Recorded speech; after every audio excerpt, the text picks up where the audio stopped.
ہجرت کی اسلام کے اندر بڑی اہمیت ہے۔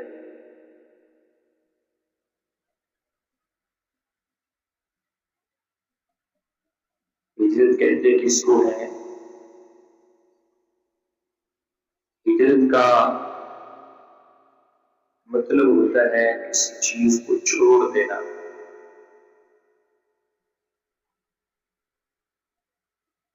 اور شریعت کے اندر ہجرت کا مطلب یہ ہوتا ہے کہ کفار کے علاقے سے نکل کر جہاں پر تمہارے لیے دین اسلام کے اوپر عمل کرنا مشکل ہو جائے، نیکی کرنا مشکل ہو جائے، ان علاقوں سے نکل کر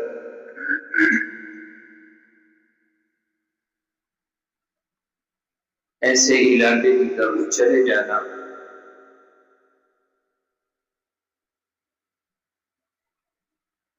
جو مسلمانوں کا علاقہ ہو، جہاں پر نیکی کرنی آسان ہو۔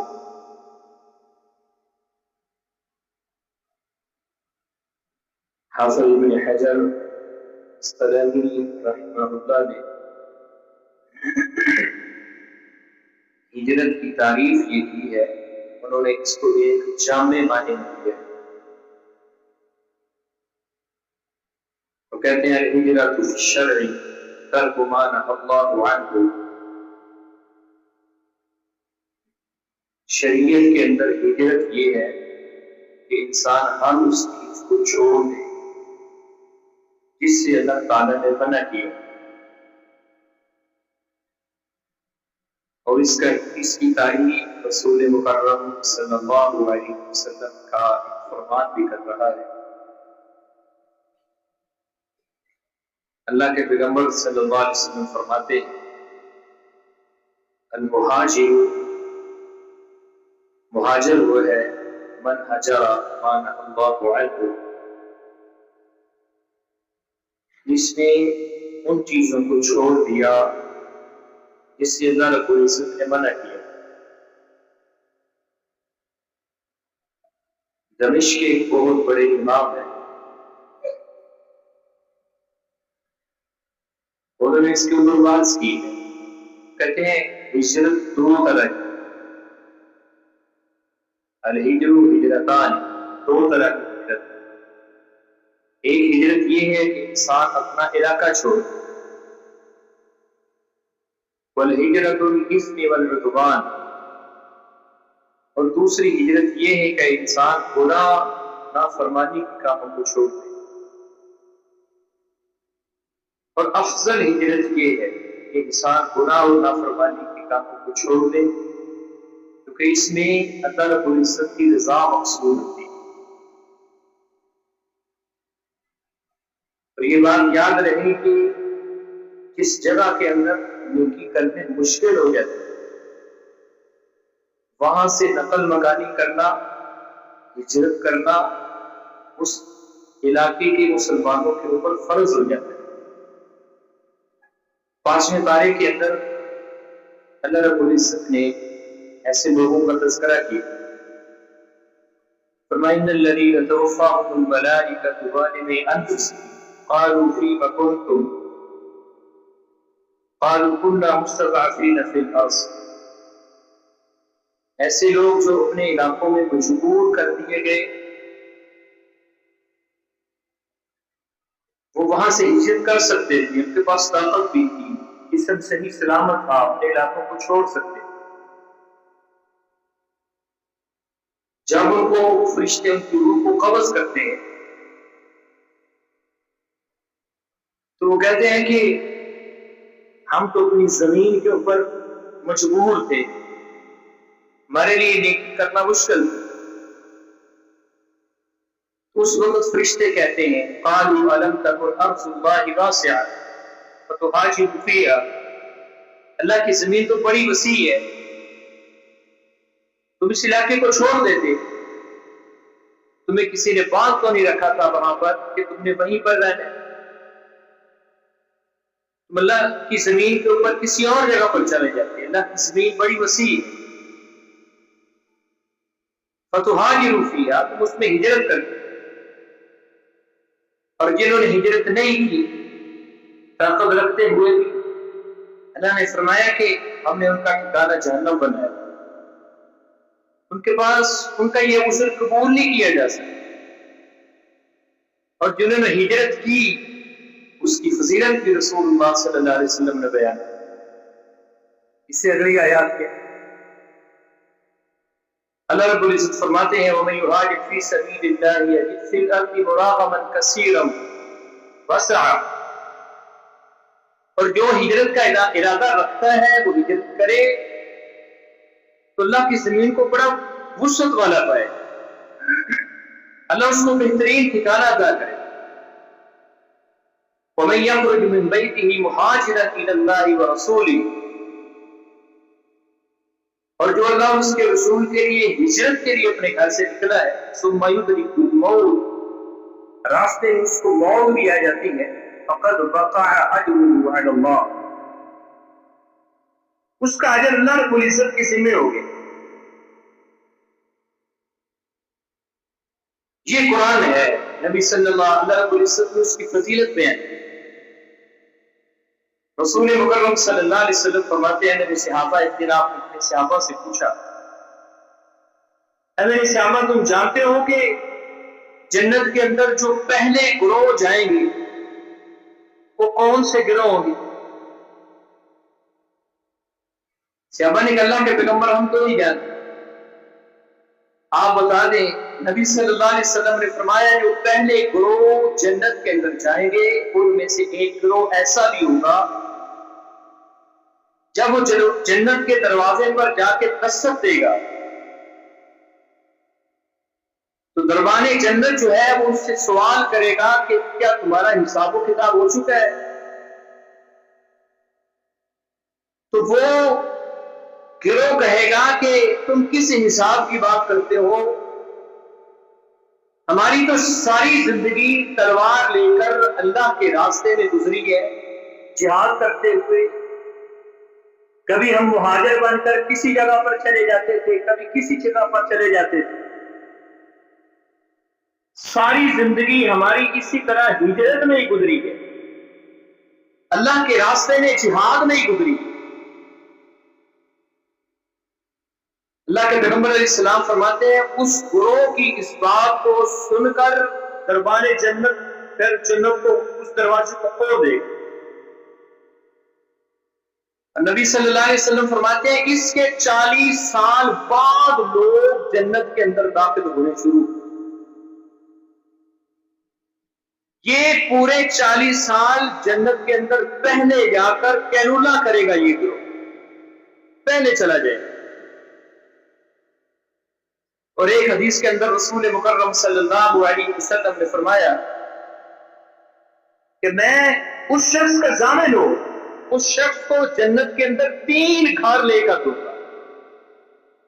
3 گھر، ایک نہیں. آپ نے فرمایا میں اس شخص کو 3 گھر لے کر دوں گا. کیسے کیسے؟ فرمایا ایک جنت کے کنارے میں درخت لے کر دوں گا، گھر لے کر دوں گا. اور دوسرا نبی علیہ الصلوۃ والسلام فرماتے ہیں میں اس کو جنت کے وسط کے اندر گھر لے کر دوں. اور تیسرا نبی علیہ السلام فرماتے ہیں میں اس کو جنت کے اونچے مقام کے اوپر اس شخص کو گھر لے کر دوں. اللہ کے پیغمبر کس شخص کے لیے خوشخبری سنائی جائے جن کے لیے اللہ رب العزت کے پیغمبر کہہ رہے ہیں 3 گھر، 3 گھر. ایسی فضیلت نبی علیہ السلام نے کسی شخص کو نہیں سنائی. 3 گھر کس کو لے کر دیے جائے؟ نبی صلی اللہ علیہ وسلم نے وضاحت فرمائی، فرمایا لمن آمن نبی، جو میرے اوپر ایمان لے کر آئے، وہ اسلم و ہاجر، اسلام لے کر آیا، پھر ایمان اس نے اپنے ایمان کو مکمل کیا اور پھر اس نے اللہ کے لیے ہجرت کی ہے، اللہ کے لیے اپنا سب کو چھوڑ دیا ہے، صرف دین اسلام کو مقدم رکھا ہے، نبی صلی اللہ علیہ وسلم فرماتے ہیں میں اس شخص کو جنت کے اندر 3 گھر لے کر دوں۔ عبداللہ بن عمر بن عاص رضی اللہ تعالیٰ عنہ بیان کرتے ہیں ایک دفعہ ہم بیٹھے ہوئے تھے نبی صلی اللہ علیہ وسلم کے پاس، اچانک سورج طلوع ہوا۔ سورج طلوع ہونے کے بعد نبی صلی اللہ علیہ وسلم فرماتے ہیں میرے صحابہ قیامت کے دن ایک گروہ ایسا آئے گا جیسے کہ سورج روشن ہے، اس کی روشنی، اس گروہ کے چہرے اسی طرح روشن ہوں گے، اسی طرح روشن ہوں گے۔ صحابہ نے پوچھا اللہ کے پیغمبر وہ کون لوگ ہوں گے؟ نبی صلی اللہ علیہ وسلم نے فرمایا میری امت کے وہ لوگ جو فقیر تھے، تنگ دست تھے، اس کے باوجود انہوں نے ہجرت کی ہے اللہ کے لیے، اپنے گھروں کو چھوڑا ہے اللہ کے لیے، اپنے معاملات کو اللہ کے لیے چھوڑ دیے، جس چیز سے اللہ نے منع کیا ہے انہوں نے اس کو چھوڑ دیا۔ اللہ کے لیے ہجرت کرنے والوں کی گروہ جو ہے نا چہرے قیامت والے دن اسی طرح روشن ہو گئے جیسے سورج چمک رہا ہے۔ یہ رسول مکرم صلی اللہ علیہ وسلم کا فرمان۔ اب یہ ایک بڑی ہجرت ہے، انسان اپنا گھر بار چھوڑ، اب ہم تو ایک اسلامی ملک کے اندر رہ رہے ہیں، ہمارے اوپر تو ہجرت نہیں ہے فرض۔ سوال یہ پیدا ہوتا ہے کہ ہم یہ اجر کیسے لے سکتے؟ اتنی فضیلتیں رسول مکرم صلی اللہ علیہ وسلم نے بیان کی، ہم یہ اجر کیسے لے سکتے ہیں کہ ایک حدیث کے اندر نبی علیہ السلام نے فرمایا یہ جو میں نے آپ کے سامنے بیان کی ہیں فضیلتیں، ایک اور نبی علیہ السلام نے حضرت عمر بن عاص کہتے ہیں کہ میں جب اسلام لانے لگا نا تو اللہ کے پیغمبر علیہ السلام کے پاس آیا تو میں نے اپنا ہاتھ آگے کیا، نبی علیہ السلام نے بھی بیعت لینے کے لیے اپنا ہاتھ آگے کیا تو میں نے اپنا ہاتھ پیچھے کر، آپ نے فرمایا عمر یہ کیا، تم نے خود ہاتھ آگے بڑھایا، میں نے ہاتھ آگے کیا ہے تو آپ نے اپنے ہاتھ کو پیچھے کر لیے۔ اللہ کا پیغمبر میرے ذہن میں ایک بات آئی ہے، میری اس سے جو پہلی زندگی گزری ہے گناہوں کے اندر، اللہ کی نافرمانیوں کے اندر، کفر کی حالت کے اندر، اس زندگی کا کیا بنے گا؟ رسول مکرم صلی اللہ علیہ وسلم نے فرمایا عمر تم خوش ہو جاؤ، اسلام پہلے سارے گناہوں کو مٹا دیتا ہے، اور ہجرت جو ہے انسان کی زندگی کی ساری خطاؤں کو معاف کر دیتی ہے۔ یہ ساری فضیلتیں ہم اپنے مقام پر رہ کر کیسے لے سکتے؟ اس کے لیے رسول مکرم صلی اللہ علیہ وسلم کے اس فرمان کی طرف واپس لوٹے جو میں نے شروع کے اندر پڑھا۔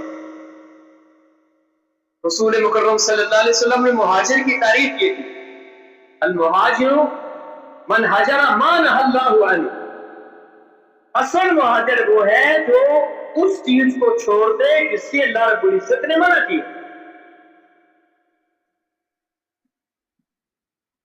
ایسی مجلسوں کو چھوڑ دے جن مجلسوں کے اندر اللہ کی نافرمانی ہوتی، اس مجلس کو چھوڑنے پر آپ کو کیا ملے گا؟ صحیح بخاری کے اندر ایک واقعہ آتا ہے، بڑا مشہور ہے، کئی دفعہ ہم نے سن رکھا کہ ایک بندے نے 100 قتل کیے، 100، اس نے بھی توبہ نہیں کی ہے، توبہ کی غرض سے اس نے ہجرت کی ہے، اس نے توبہ نہیں کی، توبہ کی غرض سے اس نے صرف ہجرت کی ہے، اس ہجرت کا اللہ رب العزت نے اس کو اجر کیا دیا، راستے کے اندر اس کی موت واقع ہوئی، جنت کے فرشتے بھی جہنم کے فرشتے بھی آ گئے۔ جنت کے فرشتوں کا موقف یہ ہے کہ یہ ہجرت کر چکا ہے، نیکی والے رستے کی طرف جا رہے ہیں، اس نے اپنے گناہوں والی مجلسوں کو چھوڑ دی ہے، اپنے گناہوں والی بستی کو چھوڑ دی ہے، ہم اس کو جنت کے اندر لے کر جائیں۔ جہنم والے فرشتے کہتے ہیں بھلے یہ جا رہا ہے لیکن اس نے ابھی توبہ تو نہیں کی ہے، توبہ تو یہ وہاں پر جا کر کرے گا. اللہ رب العزت نے انسانی شکل کے اندر ایک فرشتے کو بھیجا کہ وہ ان کے درمیان فیصلہ کرے کہ تم زمین کی پیمائش کر لو، جو راستہ کم ہے وہ لے جائیں. اللہ رب العزت نے جو جنت کی طرف راستہ جاتا تھا اس کو حکم دیا کہ وہ سکڑ جائے، اور جو جہنم کی طرف جاتا تھا اس کو حکم دیا کہ وہ پھیل جائے، اور وہ شخص جنت کی طرف، جنت کے راستے کی طرف ایک بارش فاصلہ اس کا کم اور دوسری طرف ایک بارش زیادہ، اس کو جنت والے فرشتے لے کر. اس نے اللہ کے لیے ہجرت کی ہے، نیکی والی مجلس کی طرف جانے کا ارادہ اس نے کی ہے، برائی والی مجلسوں کو اس نے چھوڑ دی. رسول مکرم صلی اللہ علیہ وسلم فرماتے ہیں قیامت والے دن انسان انہی کے ساتھ کھڑا ہوگا جس کے ساتھ وہ محبت کرتا ہے. اگر وہ بری مجلسوں کو سے ہجرت کر کے اچھی مجلسوں کی طرف نہیں جاتا، قیامت والے دن وہ انہی میں سے کھڑا ہو. رسول مکرم صلی اللہ علیہ وسلم نے ایک حدیث کے اندر الفاظ بات ارشاد فرمائی اور بہت بڑی بات ارشاد فرمائی. آپ صلی اللہ علیہ وسلم فرماتے ہیں المرء علی دین خلیل، انسان اپنے دوست کے دین پر ہوتا ہے، اپنے دوست کے دین پر ہوتا ہے. ہر شخص کو دیکھنا چاہیے کہ اس کے دوست کیسے ہیں. اگر اچھے ہیں تو اللہ کا شکریہ ادا کرے، اور اگر برے ہیں تو ہجرت کرے اچھی مجلس کی طرف، اچھے دوستوں کی طرف جو اس کو نیکی کی طرف لے کر. رسول مکرم صلی اللہ علیہ وسلم فرماتے ہیں قیامت والے دن ہر وہ مجلس انسان کے لیے خسارے کا باعث ہو، ہر وہ مجلس انسان کے لیے خسارے کا باعث ہوگی. کون سی مجلس؟ جس مجلس کے اندر اس نے اللہ کا ذکر نہیں کیا، رسول مکرم صلی اللہ علیہ وسلم کا ذکر نہیں. اچھی مجلسوں کی طرف آپ سفر کریں. اسی طرح ایک ہجرت یہ المہاجر من حجر ما نہى اللہ عنہ، جن چیزوں سے اللہ رب العزت نے منع کیے ان کو چھوڑ دیں، یہ ہجرت ہے. اس ہجرت کا اگر میں اور آپ آج بھی لے سکتے. رسول اللہ صلی اللہ علیہ وسلم نے فرمایا التائب، توبہ کرنے والا، ہجرت کر رہا ہے نا، توبہ کرنے والا ہجرت کر رہا ہے، اپنے گناہ کو چھوڑ رہا ہے. التائب من الذنب، گناہ سے توبہ کرنے والا. کیسے ہوتا ہے اس کو اجر کے اللہ رب العزت عطا کرتے ہیں کہ یہ ہجرت کرنے والا. التائب من الذنب کمن لا ذنب له، اللہ رب العزت اس کی زندگی کے پچھلے سارے گناہوں کو معاف کرو. اور اگر توبہ زیادہ اخلاص کے ساتھ ہوگی فَأُولَٰئِكَ يُبَدِّلُ اللَّهُ سَيِّئَاتِهِمْ حَسَنَاتٍ، اللہ اتنا قدردان ہے، اس نے زیادہ اخلاص کے ساتھ توبہ کی، زیادہ اخلاص کے ساتھ اس نے اللہ کی طرف ہجرت کی، گناہوں کو چھوڑا ہے، اس نے نیکی کی طرف آیا. اللہ اس کی اتنی قدر کرتا ہے، اللہ اس کی زندگی کے سارے گناہوں کو نیکیوں کے اندر تبدیل کرتا ہے. یہ ہجرت ہے، یہ بھی ہجرت ہے. یہ ہجرت کر کے ہم اللہ رب العزت سے ہجرت کا اجر لے سکتے، اللہ کی جنتوں کے وارث بن سکتے. رسول مکرم صلی اللہ علیہ وسلم نے جو خوشخبریاں سنائی ان خوشخبریوں کو حاصل کر سکتے. یہ ہجرت کرنے والا اللہ کے ہاں کتنا قدر و منزلت والا ہے. رسول مکرم صلی اللہ علیہ وسلم فرماتے ہیں جو شخص یہ ہجرت کرتا ہے، اللہ سے گناہوں کی معافی طلب کرتا ہے، گناہوں کو چھوڑ دیتا ہے. حدیث کے اندر الفاظ ہے، اللہ کے پیغمبر صلی اللہ علیہ وسلم فرماتے ہیں اللہ اس کو پہلا یہ انعام دیتا ہے، اس کی زندگی کے سارے گناہوں کو معاف فرما دے. دوسرا اگر اللہ اس کو مستجاب الدعوات بنا دیتا ہے، اس کی دعاؤں کو اللہ رب العزت رد نہیں کرتا ہے، جو گناہوں سے توبہ کرنے والا ہے، جو نیکی کی طرف ہجرت کرنے والا ہے، اللہ کو یہ اتنا پیارا لگتا ہے، اللہ اس کی دعاؤں کو شرف قبولیت سے نوازتا ہے، یہ ہجرت کرنے والا۔ اور تیسری فضیلت اللہ کے پیغمبر علیہ السلام فرماتے ہیں اللہ اس کو وہاں سے رزق عطا کرتا ہے جہاں سے اس کا وہم و گمان بھی نہیں ہوتا۔ نیکی کی طرف ہجرت کرنے والا، گناہوں کے راستوں کو چھوڑنے والا، اللہ اس کو کیا عطا کرتا ہے؟ رسول مکرم صلی اللہ علیہ وسلم کے پاس ایک شخص آیا، اس نے کہا اللہ کا پیغمبر میری شادی کو بڑی دیر ہو گئی، میرے پاس اولاد نہیں، آپ میرے لیے دعا کریں اللہ مجھے اولاد دے۔ رسول مکرم صلی اللہ علیہ وسلم نے اس کو یہ ہجرت سکھائی ہے، گناہوں کو چھوڑنے والی ہجرت، فرمایا تم یہ ہجرت کرو، اللہ سے معافی مانگو، اپنے گناہوں پہ نادم ہو جاؤ، نیکی کی طرف چلے جاؤ، اللہ سے استغفار کرو، اللہ سے بخشش مانگو۔ کچھ سالوں کے بعد وہ صحابی پھر اللہ کے پیغمبر علیہ السلام کے پاس، اس نے کہا اللہ کے پیغمبر آپ نے مجھے حکم دیا تھا کہ میں اللہ سے معافی مانگو، استغفار کرو، اس ہجرت کا آپ نے مجھے حکم دیا تھا، میں نے یہ ہجرت کی ہے، میں نے گناہوں سے معافیاں مانگی ہے، میں نے اللہ کی طرف رجوع کی ہے، جو مجھ سے گناہ سرزد ہو جاتے تھے میں نے ان کو چھوڑا ہے۔ اللہ رب العزت نے مجھے 6 بیٹے عطا کیے، 6 بیٹے عطا کیے۔ آج بھی کسی شخص کے پاس کوئی چاہتا ہے، کوئی بے اولاد بیٹھا ہے، یہ میٹھا میوہ حاصل کرنا چاہتا ہے، کثرت کے ساتھ استغفار کرے، یہ ہجرت کرے، گناہوں سے چھوڑنے کی ہجرت کرے، نیکی کی طرف آنے کی ہجرت کرے، آج بھی اس کو اللہ رب العزت اولاد دے سکتے۔ حضرت نوح علیہ السلام نے اپنی قوم کو جو نصیحت کی تھی اس میں ایک نصیحت یہ بھی فَقُلْتُ اسْتَغْفِرُوا رَبَّكُمْ إِنَّهُ كَانَ غَفَّارًا کہ تم یہ ہجرت کرو، گناہوں کو چھوڑ کر نیکی کی طرف چلو، وہ معاف کرنے والا، ہمارے پچھلے سارے گناہوں کو معاف کر، تمہیں اولادیں بھی دے گا، تمہیں مال بھی دے گا، باغات بھی دے گا، موسلادھار بارشیں بھی دے گا، تم یہ ہجرت کرو تو سے نیکی کی طرف، بری اخلاق کو چھوڑ۔ رسول اللہ صلی اللہ علیہ وسلم فرماتے ہیں قیامت کے دن انسان کے جب نامہ اعمال کو تولا جائے گا، اس کے اعمال کو تولا جائے گا تو اس کے نامہ اعمال کے اندر، اس کے ترازو کے اندر سب سے وزنی جو چیز ہوگی اس کا حسن اخلاق، اس کا لوگوں کے ساتھ برتاؤ کیسا ہے۔